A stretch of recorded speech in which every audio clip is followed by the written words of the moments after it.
All areas have their own special local history, and this one is just quite interesting. I think very interesting. You know, the amazing thing about the history in the West is that our history of the white settlement in this area is very recent. And there's people still alive in our community who either have living memory or who remember being told stories by maybe a parent or a grandparent about these events. The collection that we have here went from one place to another place to another place. And finally, we have it in this wonderful historic cavalry barn. The National Guard was a group of men that was very highly regarded, respected, and those men had a camaraderie that I've noticed even when I came here. But the horses knew the drills better than the men. How about that? And this building was a stable with an apartment at one end. It is a nice apartment, and it has that beautiful fireplace in it.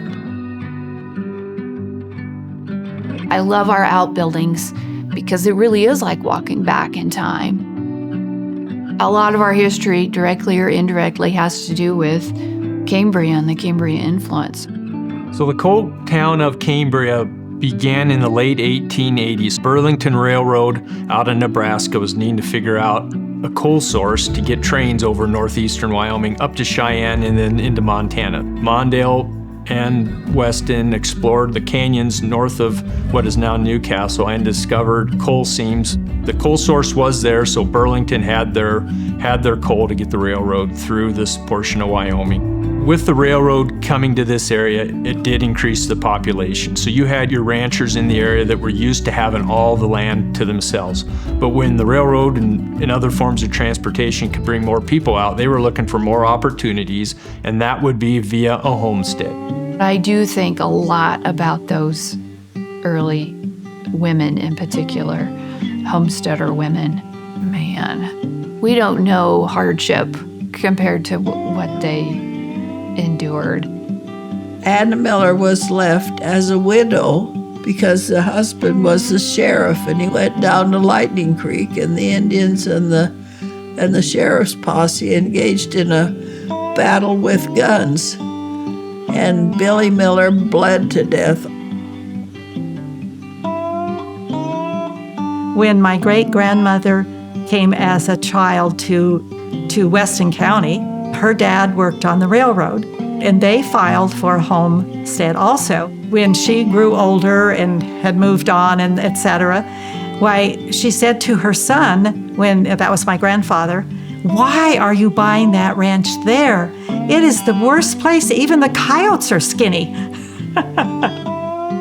There was a huge amount of homesteading that went on in Wyoming from about 1900, and it didn't last long because in the 30s came the dry, dirty 30s, as everybody knew it.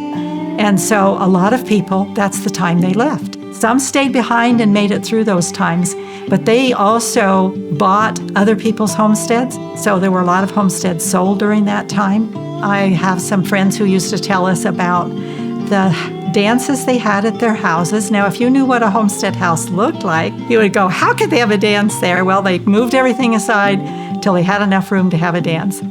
I think a lot about some of the artifacts that we have in here, what they brought with them and why, or what they tried to get when they were here. And I think that that's really interesting and really telling about how important it was to make a home. So oil has played a prominent role in northeastern Wyoming for a century and a half now. Tail end of 1877, oil was discovered in the Newcastle area. There was a series of oil springs along this section of the Black Hills. 1919 began the bigger boom in this area with the Discovery Well in the Osage field. People flocked to this area from all over to get in on the oil boom out in Osage, and there's still oil being produced at Osage over 100 years later. I believe that to get the real nitty-gritty of the history of Wyoming, it's all local history. If you come here, you will be amazed at the collection. It's a wonderful, educational, interesting, stimulating collection.